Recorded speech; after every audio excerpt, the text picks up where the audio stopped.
नमो भ्रातृभ्यो नमो नमः। ओम गण गणपत्ये नमः। सृष्टि के आरंभ से ही धर्म और अधर्म, ज्ञान और अज्ञान के बीच अनगिनत संग्राम हुए हैं।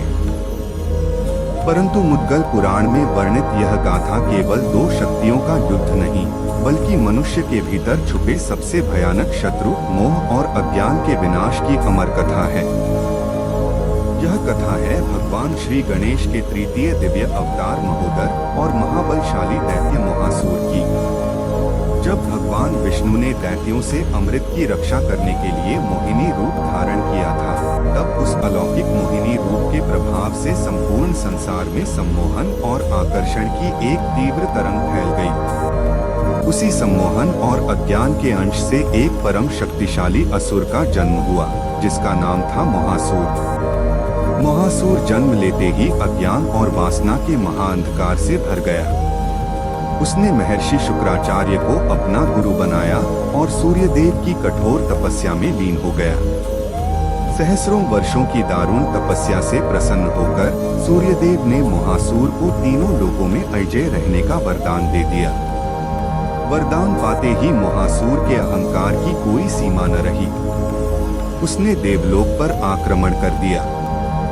देवराज इंद्र, पवन देव, वरुण देव और दसों दिक्पाल उसके सम्मोहन बाणों के सामने असहाय हो गए।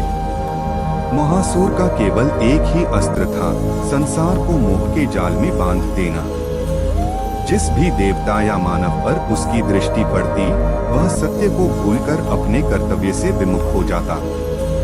धीरे धीरे पृथ्वी पर धर्म का लोप होने लगा, यज्ञ बंद हो गए और सर्वत्र अज्ञान का अंधकार छा गया। निराश होकर देवराज इंद्र और समस्त देवता कैलाश पर्वत पहुँचे। उन्होंने हाथ जोड़कर जगतजननी माता पार्वती और देवाधिदेव महादेव की स्तुति की। भगवान शिव ने मुस्कुराते हुए देवताओं से कहा, हे देवगण, महासूर का जन्म अज्ञान और सम्मोहन से हुआ है। इस ब्रह्मांड में केवल प्रथम पूज्य श्री गणेश ही हैं, जो अज्ञान के इस विशाल महामोह को अपने उदर में समा सकते हैं। तुम सब सर्वव्यापी विनायक की शरण में जाओ। समस्त देवताओं ने एक मुख होकर भगवान गणेश का ध्यान किया और संकटनाशन स्तोत्र का पाठ किया। देवताओं की करुण पुकार सुनकर परमपिता विनायक प्रकट हुए। उनका स्वरूप अलौकिक था। उनका उदर विशाल ब्रह्मांड की भांति विस्तृत था। मस्तक पर दिव्य मुकुट और हाथों में ज्ञान का अंकुश, परशु और अभय मुद्रा थी। वे मूषक पर विराजमान थे और उनके तेज से कोटि कोटि सूर्य लज्जित हो रहे थे। यही था भगवान श्री गणेश का महोदर अवतार। महोदर प्रभु ने देवताओं को आश्वस्त किया और देवर्षि नारद को अपना दूत बनाकर महासूर की सभा में भेजा। नारद जी ने महासूर से कहा, हे महासूर, तुम सूर्यदेव के वरदान से अंधे हो चुके हो, परंतु संपूर्ण ब्रह्मांड के स्वामी भगवान महोदर अवतार लेकर प्रकट हो चुके हैं। यदि तुम अपना कल्याण चाहते हो तो देवताओं का राज्य लौटा दो और प्रभु महोदर के चरणों में शरण लो। परंतु महासूर अपने मोह और अहंकार में अंधा हो चुका था। उसने देवर्षि नारद के प्रस्ताव को ठुकरा दिया और अपनी विशाल असुरी सेना लेकर प्रभु महोदर से युद्ध करने निकल पड़ा। युद्ध भूमि में जब महासूर ने प्रभु महोदर के दिव्य स्वरूप के दर्शन किए, तब महोदर भगवान ने अपनी सुन से ओंकार की प्रचंड ओंकार भरी। उस ओंकार ध्वनि के गूंजते ही महासूर के समस्त सम्मोहन बाण और अज्ञान के जाल क्षण भर में भस्म हो गए। प्रभु महोदर ने महासूर को अपना विराट ब्रह्मांडीय स्वरूप दिखाया। महासूर ने देखा कि संपूर्ण आकाशगंगाएं, सूर्य, चंद्र और तीनों लोग प्रभु महोदर के विशाल उदर में समाये हुए हैं। उसी क्षण महासूर का सारा मोह, अहंकार और अज्ञान बाष्प बनकर उड़ गया। उसे भान हुआ कि जिस संसार को वह जीतने चला था, वह तो केवल प्रभु की एक लीला मात्र है। महासूर ने तुरंत अपने अस्त्र शस्त्र फेंक दिए और प्रभु महोदर के चरणों में गिर पड़ा। वह अश्रुपूर्ण नेत्रों से क्षमा मांगते हुए बोला, हे महोदर प्रभु, हे विघ्नहर्ता, मुझे क्षमा करें, मेरा मोह भंग हो गया है। आज मुझे समझ आया कि सत्य केवल आप हैं और यह संसार केवल आपका विचार है। दयालु महोदर प्रभु ने मुस्कुराते हुए मोहासुर को अभयदान दिया और आदेश दिया कि वह पटल लोक में जाकर रहे और कभी भी श्री गणेश के भक्तों पर अपना अज्ञान का जाल न फेंके। भगवान श्री गणेश का यह महोदर अवतार हमें सिखाता है कि जीवन में जब भी मोह, अहंकार और अज्ञान हमें घेर ले, तो केवल प्रभु गणेश के ज्ञान और नाम स्मरण से ही उस महामोह का विनाश संभव है। बोलिए श्री महोदर विनायक महाराज की जय। ओम गं गणपत्ये नमः। ओम नमः शिवाय। सत्य, भक्ति और निष्कपट हृदय पर ईश्वर की कृपा सदैव बरसती है। शिव पुराण और पद्म पुराण की यह पावन महाकथा हमें सिखाती है कि जब संपूर्ण संसार किसी निष्पाप भक्त के विरुद्ध छल रचता है, तब स्वयं विघ्नहर्ता श्री गणेश उस भक्त का ढाल बनकर प्रकट होते हैं।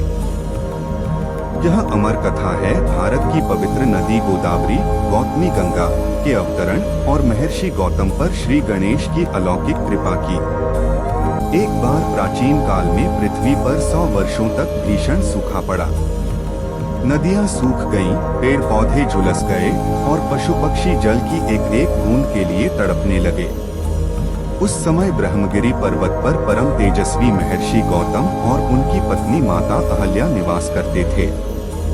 महर्षि गौतम ने प्राणी मात्र के दुख से द्रवित होकर जल देवता वरुण की कठोर तपस्या की।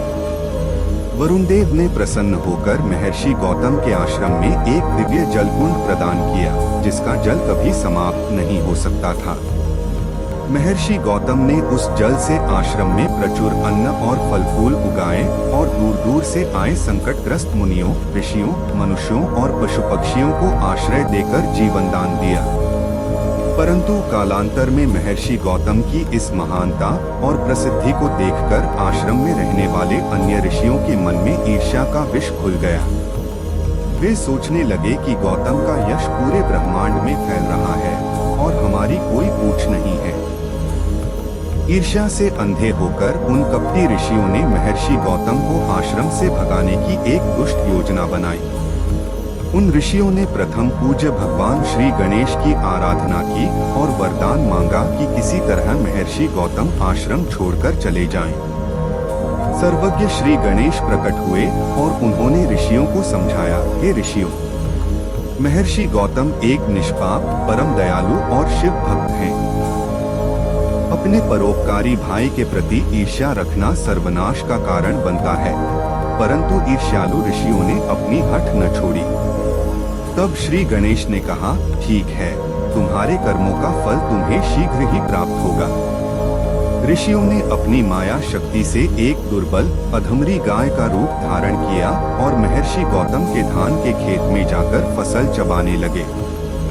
जब महर्षि गौतम ने देखा कि एक दुर्बल गाय खेत में अन्न खा रही है, तो उन्होंने बहुत ही कोमल भाव से केवल दूर्वा, घास के तिनके का एक गुच्छा हाथ में लेकर गाय को बाहर जाने का संकेत किया।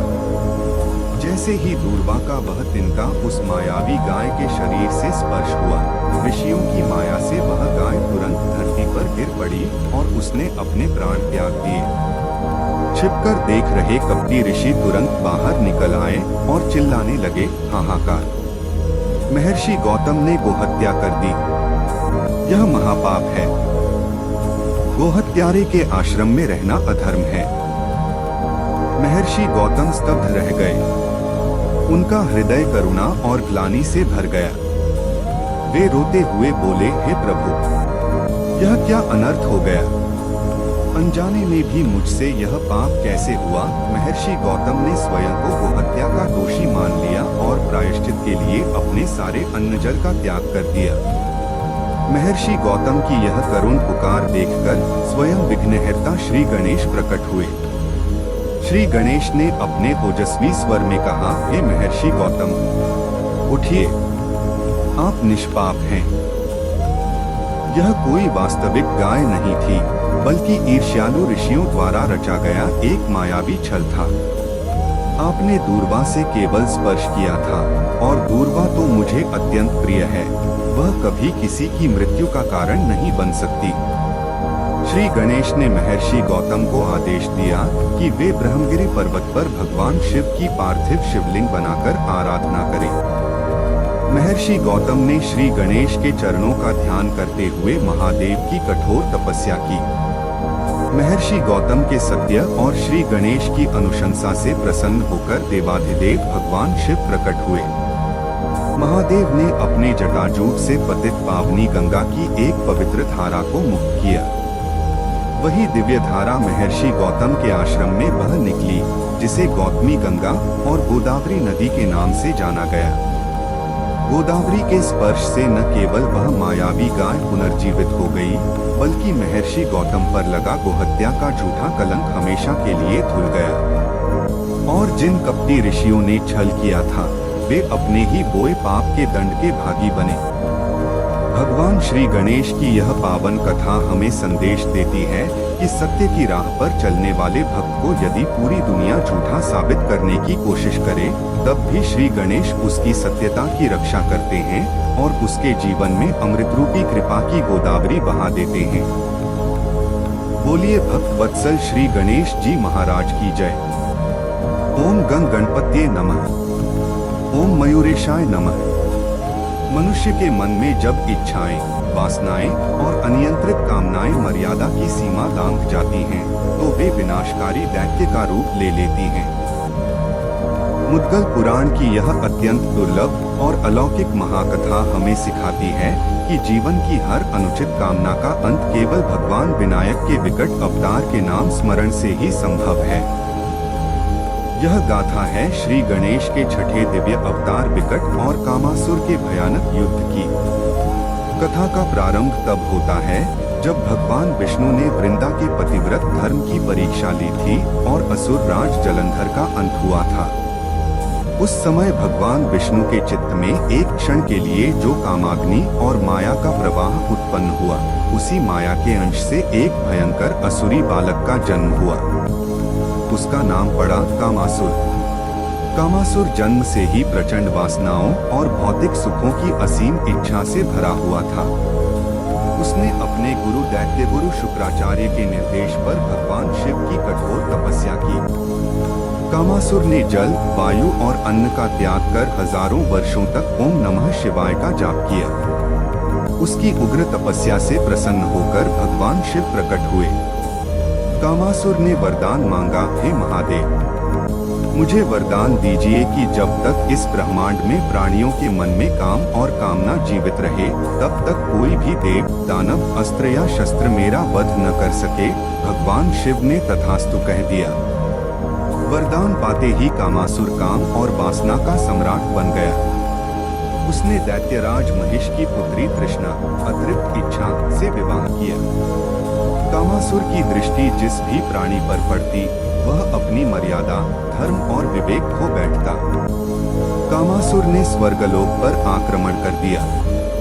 देवराज इंद्र, चंद्रदेव, सूर्यदेव और अप्सराएं कामासुर के बाणों के सम्मोहन में फंसकर कामासुर के दास बन गए। ऋषियों के आश्रमों में ध्यान और तपस्या भंग होने लगी। संपूर्ण ब्रह्मांड में धर्म का संतुलन बिगड़ने लगा और चारों ओर वासना का अंधकार छा गया। जब देवताओं के पास कोई मार्ग न बचा, तो वे महर्षि मुद्गल के आश्रम पहुँचे। महर्षि मुद्गल ने देवताओं को गुप्त रहस्य बताया, हे देवगण, कामासुर को वरदान प्राप्त है कि वह काम भाव से अजेय है, परंतु प्रथम पूज्य श्री गणेश निष्काम और परब्रह्म हैं। वे काम और माया के परे हैं। तुम सब मयूरेश श्री गणेश का विकट अवतार में ध्यान करो। समस्त देवताओं ने विरक्त भाव से श्री गणेश के विकट अवतार का आह्वान किया। देवताओं की निष्काम भक्ति से प्रसन्न होकर भगवान श्री गणेश प्रकट हुए। उनका यह विकट अवतार अद्वितीय था। वे एक विशाल अलौकिक नीले मयूर मोर पर विराजमान थे। उनके एक हाथ में ज्ञान का अंकुश, दूसरे में पाश, तीसरे में कमल पुष्प और चौथे में अभय मुद्रा थी। उनका स्वरूप अत्यंत विशाल, रौद्र और सम्मोहक था। विकट प्रभु ने मयूर पर सवार होकर कामासुर की नगरी पर प्रस्थान किया। जब कामासुर अपनी विशाल असुरी सेना के साथ युद्ध भूमि में आया तो उसने अपने सबसे विनाशकारी कामबाण प्रभु विकट पर चलाए, परंतु प्रभु विकट के निष्काम दिव्य स्वरूप से टकराते ही कामासुर के सारे बाण जलकर राख हो गए। विकट भगवान के मयूर ने अपने पंखों को फड़फड़ाकर ऐसी दिव्य गर्जना की कि कामासुर के जितने भी वासना रूपी असुर थे वे सब मूर्छित होकर गिर पड़े। तब प्रभु विकट ने अपना परशु उठाया और कामासुर के अहंकार पर प्रहार किया। कामासुर को तुरंत ज्ञान का प्रकाश प्राप्त हुआ। उसे अनुभव हुआ कि संसार की भौतिक कामनाएं केवल क्षणिक और दुखदायी हैं, जबकि प्रभु विकट के चरणों की भक्ति ही अंतिम सत्य है। कामासुर अपने अस्त्र त्याग कर रोते हुए प्रभु विकट के चरणों में गिर पड़ा। उसने हाथ जोड़कर प्रार्थना की, हे विकट विनायक, हे मयूरेश्वर, मुझे क्षमा करें। मेरी कामवासना का अंधकार आपके ज्ञान रूपी प्रकाश से नष्ट हो गया है। मुझे अपनी शरण में ले लीजिए। कृपालु प्रभु विकट ने मुस्कुराते हुए कामासुर को क्षमा किया और उसे पाताल लोक में जाकर केवल निष्काम भाव से प्रभु भक्ति करने का आदेश दिया। भगवान श्री गणेश का यह विकट अवतार हमें संदेश देता है कि जब भी मन में अनुचित काम, वासना और असीम इच्छाएं जन्म लें, तो मयूर पर सवार प्रभु विकट का ध्यान करने से मन शांत और पवित्र हो जाता है। बोलिए मयूरेश्वर विकट विनायक महाराज की जय।